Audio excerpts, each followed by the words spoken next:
There's nothing like life or a big life decision to help highlight the cracks and gaps that exist in your business, especially as it relates to sales culture and founder dependency. And boy, oh boy, when my family and I made the decision to move from the United States to Mauritius, the cracks and the gaps were definitely showing. I'm Dr. Nadia, founder of the Doyen Agency and host of the Sales Culture Unfiltered podcast. And over this next series, I am sharing highlights and insights that I discovered and uncovered during our move from the United States to Mauritius as a founder, building a business abroad. Stay tuned. Welcome to Sales Culture Unfiltered, the podcast where we get real about what actually makes or breaks high-performing sales teams. I'm your host, Dr. Nadia Y. Brown, a sales culture and communication architect, and I work with sales leaders to engineer high-impact teams that hit their numbers without burning out or breaking down. On this show, we dive into unfiltered conversations with sales leaders, industry experts, and high-performing teams about what it really takes to drive revenue, retain talent, and build a winning sales culture. If you're tired of surface-level advice and want the strategies, challenges, and hard-won wins that actually matter, you're in the right place. Let's get into it. So my husband and I made this big decision that we were going to move abroad from the United States. And in making that decision, I quickly realized that it was time for me to address several things in my business, one of which is something that I often see with women founders when it comes to founder dependency.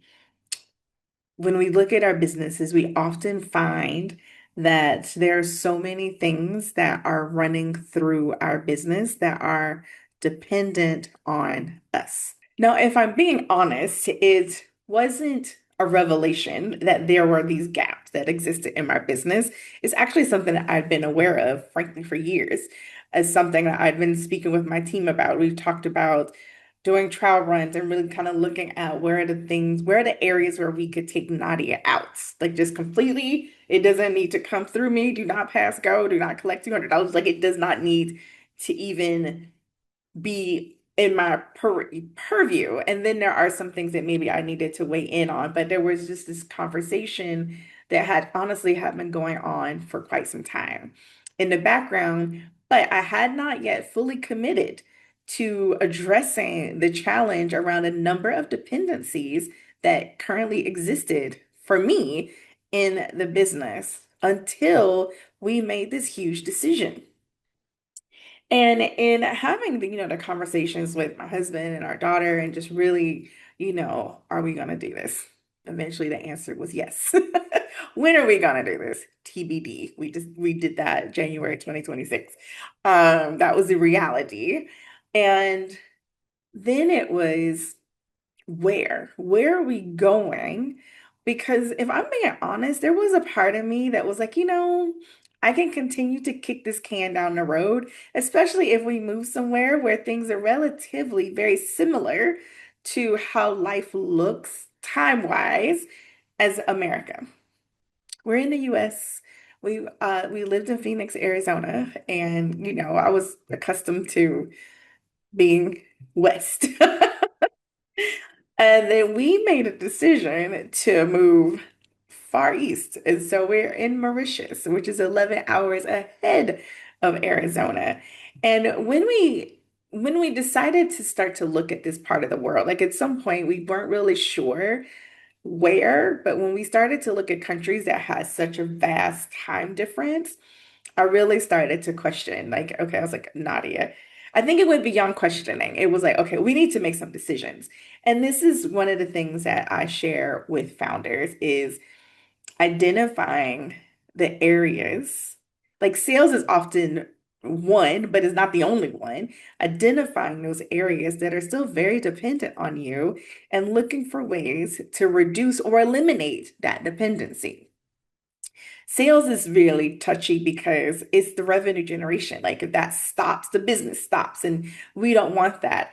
And so even in my work with shifting a founder out of being in the sole sales role or as being the sole salesperson for their company, we don't necessarily have to do it all at once, right? Like actually, I don't advise that, right? Like there are ways to phase it. There are ways that, there are ways to reduce the dependency. I'll put that. And so as we are going through this process and having the conversations, that was the bigger project for my team and I, especially when we made the commitment as a family that, oh, we're going to move to a place that time zone wise, me trying to replicate things the exact same way that they operated while in the US was not going to work. And it wasn't going to work for a number of reasons. One being some of the primary reasons why we made the decision to move in the first place, which was a different pace of life and more time as a family together, creating memories. And I couldn't do that if I tried to replicate and keep doing things in the same exact way as I did in the US once we got to Mauritius, because the time difference, the number of Zoom calls, the meetings, the follow-up, the Slacks, all the things, but more importantly, the time was a huge one that conceptually I was like, yeah, I could do this or we could do this, and you're trying to make it work. But once we were actually here in Mauritius and we were settling in, and we found a place to live and we found our daughter at school and we now are getting back into our routine, it became clear that, yeah, there are things that I thought that maybe we could hold on to that just were not. No, I shouldn't say we, me. I could hold on to. And technically I could, but it would defeat the purpose of making such a massive move if we didn't address it as a team. And the good news is there were things that did happen before we left that really helped to highlight the possibility. And I think that that is one of the things that founders learn over time. Because if you're wired like me, I want it done and I want it done like yesterday. And that does not always work well when you're implementing certain things because some things need to be tested and there's certain things that you may need to have some it's an iterative process and you need to kind of check it out, and or you slowly offboard certain things. So not everything can be done yesterday. But there were things that we were able to get in place to start to function where it was no longer dependent on me. And being able to actually live that out, because if you've never done what we did. So what we essentially decided to do was to downsize, and we gave away a lot of stuff. We did. We sold some things, but we gave away a lot of stuff, mainly because of, denial in our timeline. And it got to the point. So part of that process in even making this decision and moving is when you're downsizing and you're moving, because we made a decision that we were 2 suitcases per person and a backpack kind of move. And now every single thing in our house, we had to make a decision about. It wasn't empty this drawer in a box and just take it to the next house. It was, does this thing, whether it's this pin, does it stay or does it go? Yay or nay? And all of us had to make this decision, and we didn't factor in going into that the emotions around it, like the emotional, like, oh my gosh, and the overwhelm, and sometimes it's the fatigue, like, I just don't know, right? So we had that process. And then because we decided that we were going to leave Arizona in December so that we could spend time with our family, which is mostly on the East Coast in Florida, for the holidays. So that meant packing this stuff up. We did decide, well, there were some things still undecided and certain things we were like, okay, this stays in our family, in our possession, but it doesn't necessarily come with us to Africa, right? So there was that. So we put it all in a tiny trailer, hightailed it across the country to spend time with our family for the holidays. And in that process, it takes up such different mental space that it takes away what you're actually doing in your business. And so, thankfully, there was that process, the team of looking at those dependencies for me. And some of them we were able to address, which was a beautiful thing because then in January, we left from Florida and we came here to Mauritius. And if you've never flown from here to there, or from there to here, it's a long flight. And and I bring that up because not just it was a long flight, but also just the emotions, the decisions, the time, because now we're trying to spend time with our family. We're still trying to tie up many loose ends that we need to tie while we're still, stateside. Um, Anything that we need to do for immigration, making sure all our paperwork is ready and in order so when we get here, we don't get turned away. Like all those things. There are a lot of things going on in your mind, in addition to the fact that, oh yeah, I have a business.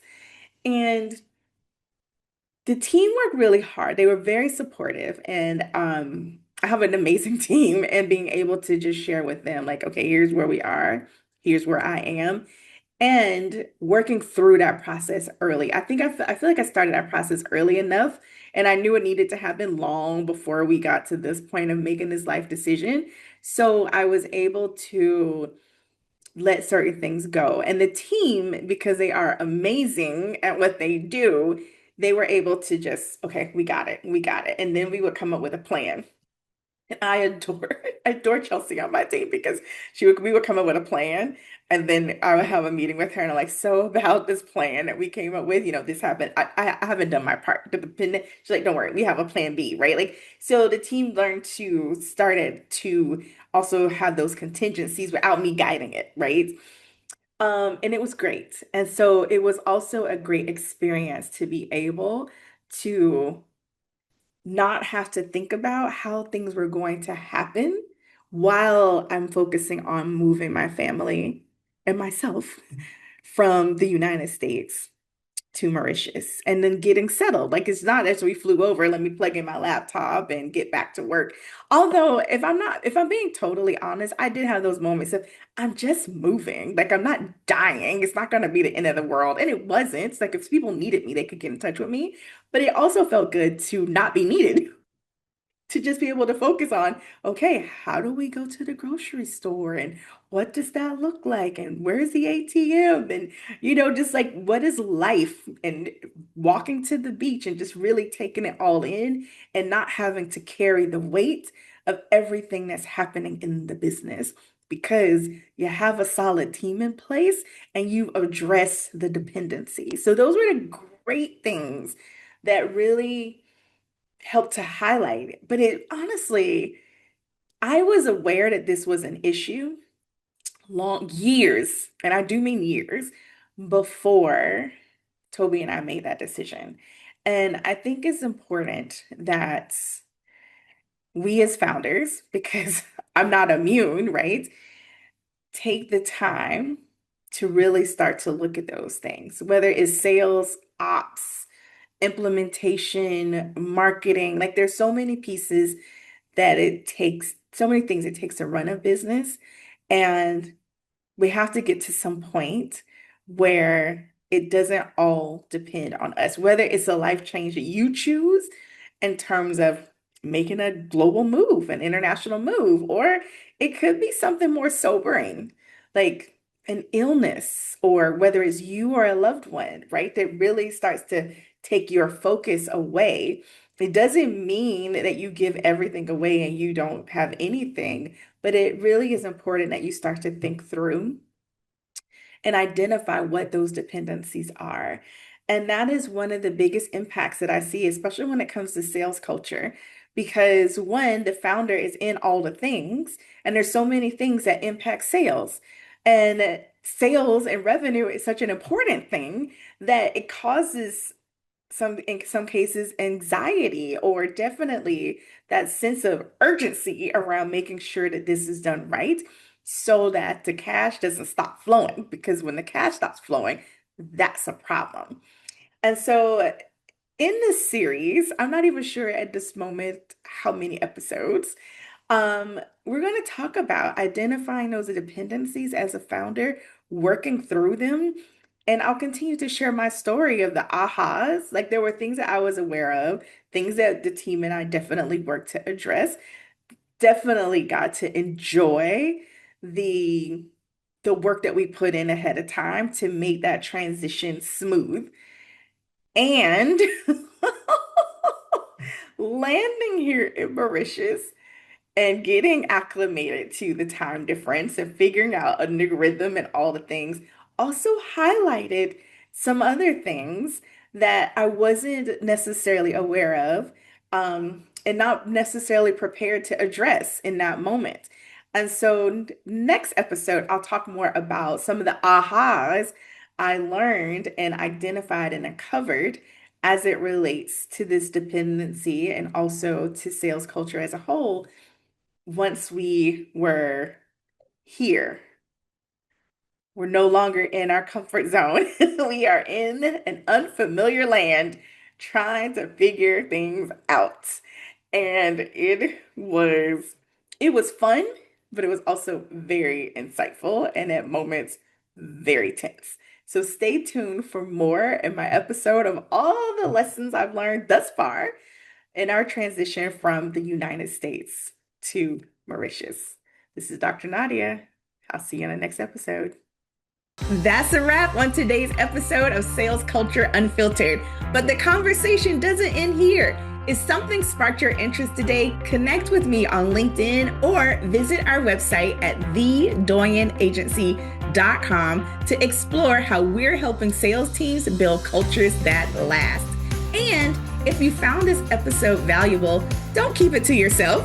Hit subscribe, leave a review, and share it with a fellow sales leader. See you next time.